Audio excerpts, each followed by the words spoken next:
ఇంకెన్నాళ్ళు రెంటింట్లో ఉంటాం? సొంత ఇంటి కలను నెరవేర్చుకుందాం. Suman TV biggest property expo October 18th, 19th HSCC Novotel Hyderabad. ఇప్పుడే ఫ్రీ ఎంట్రీ కోసం కాల్ చేయండి. నమస్తే రమ్మ గారు. నమస్తే జయ. ఏదైనా మంచి కథ చెప్తారండి? లక్ష్మీ కటాక్షం కథ చెప్తా. మామూలుగా లక్ష్మి ఎలా వస్తుంది? తానంతట తాను ఎలా వచ్చిందో తెలియకుండా వచ్చేస్తుంది. అవును, పోయేటప్పుడు అలానే వెళ్ళిపోతుంది. చాలా మందిని చూస్తాను జయ, అట్లా భలే కలిసి వచ్చినట్టు ఉంటుంది.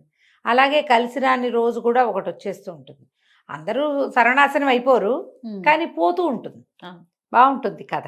పూర్వమట ఒక పల్లెటూరులో ఒక పెద్ద లక్ష్మీదేవి దేవాలయం ఉండేది. లక్ష్మీనారాయణులు, కానీ అమ్మవారికి బాగా భక్తులు ఉండేవాళ్ళు. అయితే ఎక్కడి నుంచో ఒక కుర్రాడు వచ్చి ఈ ఊళ్ళో ఉన్నాడు. వాడికి పాపం అమ్మ నాన్న లేరు, ఎవరు లేరు. ఈ ఆలయాన్ని ఆశ్రయించుకుని ఉండేవాడు. రాఘవుడు వాడి పేరు, రాఘవయ్య అనేవాడు.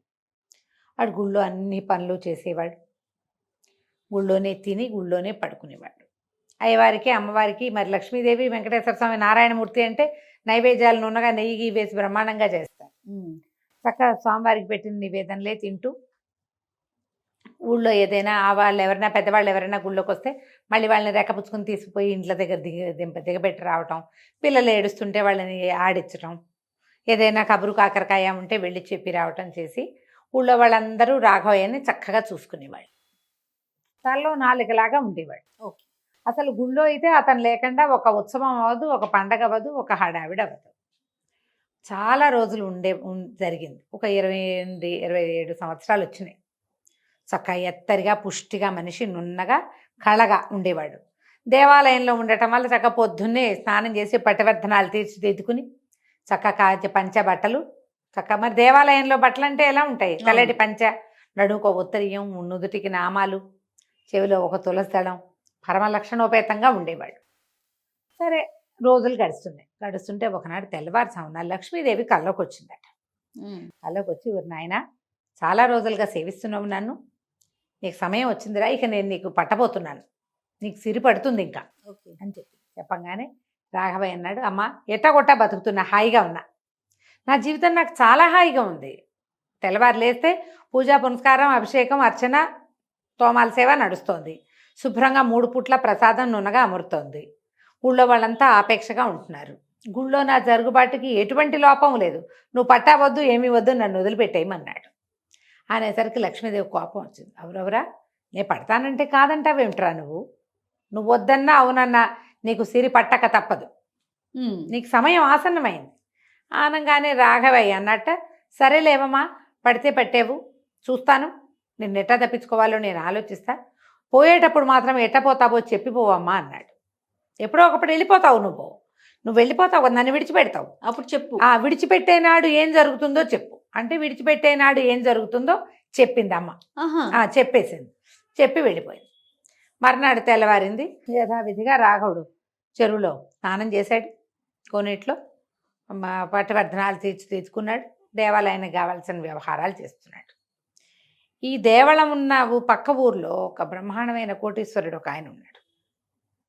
ఈ కోటీశ్వరుడు వాళ్ళ దేవాలయంలో ఏవో పూజ చేయించడానికి వచ్చాడు. బ్రాహ్మలు ఎవరైనా కనపడితే ఇవ్వడానికి బట్టలు తెచ్చాడు.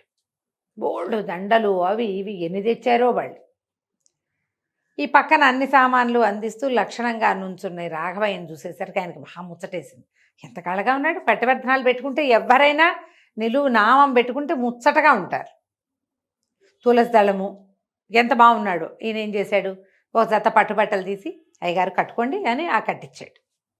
కట్టించాక ఆ పట్టుబట్ట కట్టుకునేసరికల్లా ఆయన హత్తు పీతాంబరధారి విష్ణుమూర్తిలాగా ఉన్నాడని మెడలో ఒక పువ్వుల దండేశాడు. స్వామివారి మీద నుంచి తీసిన తులసిమాల వేశాడు. మాతోటే ఉండండి, అయ్యగారిని కూర్చోబెట్టండి రా అని ఈయన్ని కూర్చోబెట్టాడు, నుంచోబెట్టాడు, చదివిచ్చాడు. అక్కడి నుంచి ఒక వెండి కడియం ఒకటి చేతికి తొడిగాడు. వాళ్ళన్నీ పట్టుకొచ్చారు బోల్డు. ఈయనకి కడియం పెట్టాడు. పొద్దు నుంచి సాయంత్రం దాకా తమతోటే తిప్పుకున్నారు వాళ్ళు, వదిలిపెట్ల ఇతన్ని. మధ్యాహ్నం భోజనం, షడ్రసోపేతమైన భోజనం చేయించారు, ఇంకేమిటో ఇచ్చారు. పూట గడిచి అర్థమైపోయింది. ఓహో అని నాకు పట్టేసింది, అమ్మవారు వచ్చేసింది నా దగ్గరికి అని. అక్కడి నుంచి ఏమైంది, సాయంకాలం అయ్యేసరికల్లా ఊళ్ళోకి వెళ్ళేసరికల్లా చక్కగా మంచి పట్టుబట్టలు, మామూలుగా నీరుకావు బట్టలతో చక్కగా ఉంటాడు లక్షణంగా. ఈ పట్టుబట్టలు, ఈ చేతికి ఒక దండకడియం, పైగా ఇవాళ పొద్దున్నుంచి వాళ్ళతోటి ఉండటంతో వాళ్ళంతా ఊరంతా ఉన్నారు. ఆ రెండు దయచేయండి అయ్యగారు అని చేపల దగ్గర వాళ్ళు వీళ్ళు, ఒకడు మిఠాయి ఇచ్చాడు, ఒకడు 4 పళ్ళు ఇచ్చాడు, ఇంకా ఏమిటో ఇచ్చారు. అంత నోటో వేసుకునేవాడు. ఇప్పుడు ఇంతంత వచ్చినాయి. సరే ఏం చేయాలి, దొరికేశాను నేను గట్టిగా అనిపించింది. రాత్రికి ఏం చేశాడు, దేవాలయానికి వచ్చి పడుకున్నాడు. పడుకుంటే పొద్దునుంచి తనకు జరిగిన వైభవం తన జీవితంలో ఎరగంది. బాగా గట్టిగా వచ్చింది, ఏదైనా చేసేయాలి, చెడగొట్టేసుకోవాలి దీన్ని, ఇదంతా ఉంచుకోకూడదు, ఇవి మన్ని ప్రమాదాలు. లక్ష్మీదేవి వచ్చినప్పుడు బాగుంటుంది, పోయేటప్పుడు చాలా కష్టం, అతని ఉద్దేశం అది.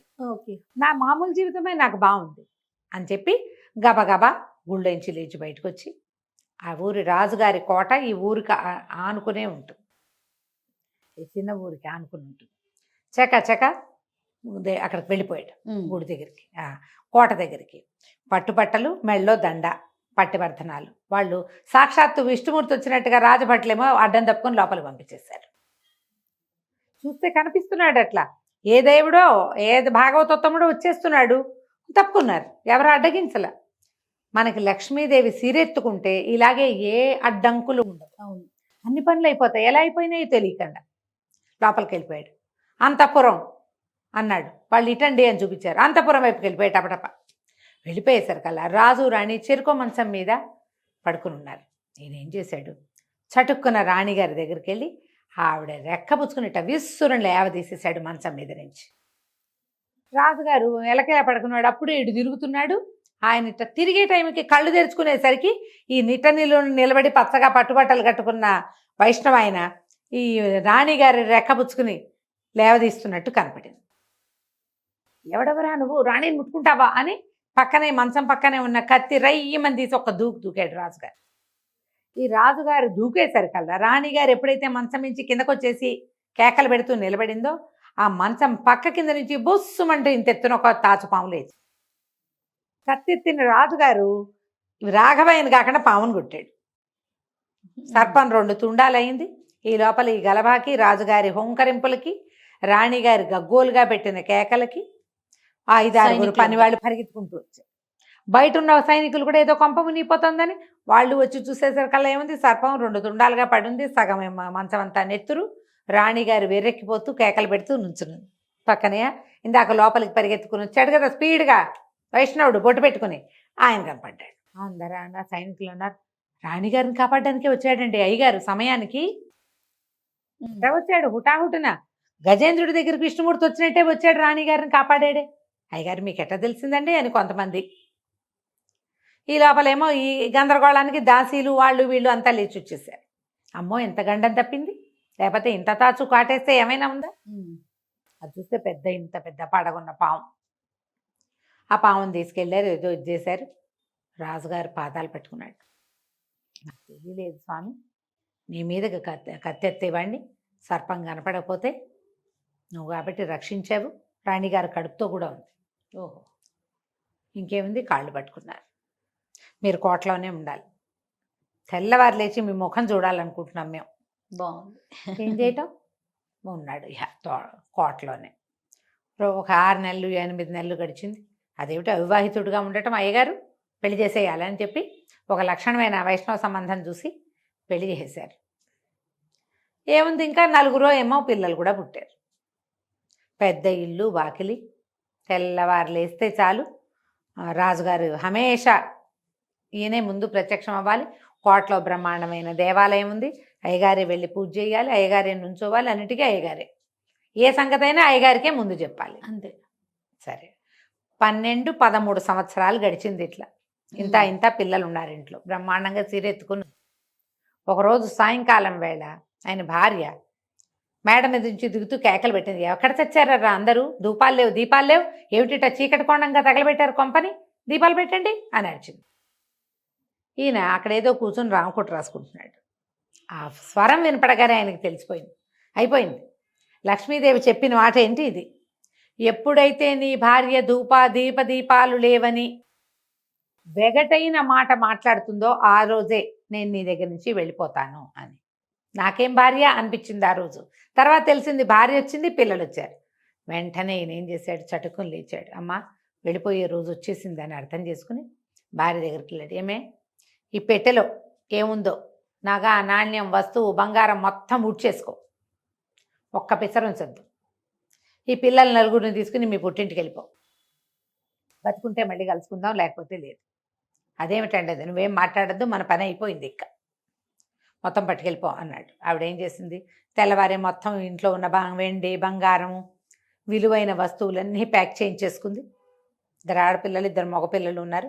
4 పిల్లల్ని తీసుకుని అక్కడికి 150 మైళ్ళ దూరంలో ఉన్నటువంటి పుట్టింటికి 3 బళ్ళల్లో ప్రయాణమై వెళ్ళిపోయింది. ఈయన ఒక్కడే ఉన్నాడు ఇంట్లో. అయిందా? సరే, రాజుగారు వేటకు బయలుదేరుతున్నారు. మామూలుగా ఆయన ఎప్పుడు వేటకు వెళ్ళినా అయ్యగారు ఉండాలి ఆయనతోటి. అయ్యగారు ఉంటేనే మనకు వేట. ఎప్పుడు వేటకు బయలుదేరుతున్నాం రండని కబురు చేశాడు. ఈయన సరే ఒక సంచి పుచ్చుకుని చక్కగా వాళ్ళ గుర్రం పంపిస్తే గుర్రం ఎక్కి రాజుగారితో పాటు వెళ్ళాడు. వేటాడారు.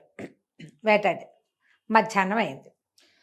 మధ్యాహ్నం అయ్యేసరికల్లా రాజుగారు తల అదిరిపోతుందండి ఎండకి, ఎక్కడైనా చెట్టు నేడు చూసి పడుకుంటాను కాసేపు అన్నాడు.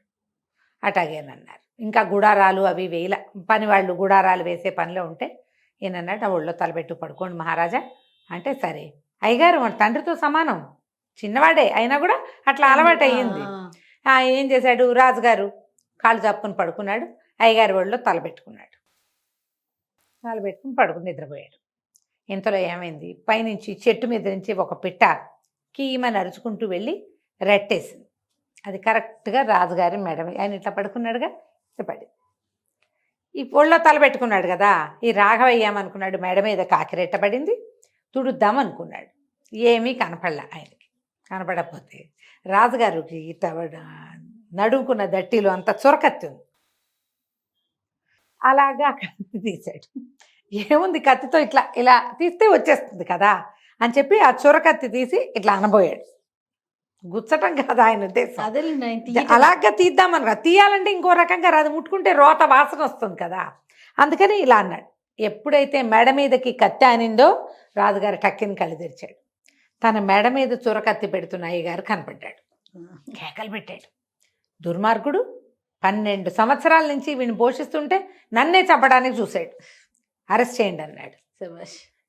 నోరు తెరిచి మాట్లాడడానికి ఏ అవకాశము లేదు. మొత్తం సైనికులందరూ ఆశ్చర్యపోయారు. అయ్యగారు ఇంత పని చేస్తాడా, ఎందుకు చేయడు, ఒళ్ళో రాజుగారు ఉన్నాడు, చేతిలో కత్తుంది కనపడుతోందిగా. అక్కడి నుంచి పట్టేశారు, పేడరెక్కలు విరిచి కట్టేశారు, తీసుకుపోయారు. రేపొద్దునే శిక్ష వెయ్యాలంటే శిక్ష వేయడానికి దీంట్లోకి రాజుగారి సభలోకి తీసుకురావాలి. పేడరెక్కలు విడిచికట్టి రాఘవయ్య పంతులు గారిని తీసుకొచ్చి నుంచోబెట్టారు. ఈ నేరం చేశారా అని ప్రశ్నించారు. ఆయన టైట్ అన్నాడు. అవును అనగానే రాజుగారు అన్నాడు, ఎలాంటి వాళ్ళకైనా ఆఖరి కోరికలు తీరుస్తాం, ఎలాంటి వాడికైనా. ఇన్నేళ్లుగా ఇంత శ్రద్ధగా సేవించాడు ఈయన, మనతోటే ఉన్నాడు. మీ ఆఖరి కోరిక ఏంటంటే, మా ఇంట్లో ఇనపెట్టెలో ఒక చందుకాయ పెట్టుంది, ఆ చందుకాయ పెట్టి తీసుకురండి. ఆ పెట్టెలో ఉన్న వస్తువు నా యొక్క ఆస్తి, దాని కంటితో చూసి చచ్చిపోతా అనగానే సరే వీళ్ళ ఇంటికి వెళ్ళండి రా అన్నారు. వాళ్ళ ఇంటికి వెళ్తే ఉంది, భార్య ఏది లేదు, ఆవిడ ఎప్పుడో వెళ్ళిపోయింది, పిల్లల్ని తీసుకుని. ఏమీ లేవు అక్కడ, పాత ఇనపెట్టుంది ఆ ఇంట్లో. ఇనపెట్టె ఓపెన్ చేశారు, అందులో చిన్న సందుకాయ పెట్టుంది. ఆ పెట్టె తీసుకొచ్చారు.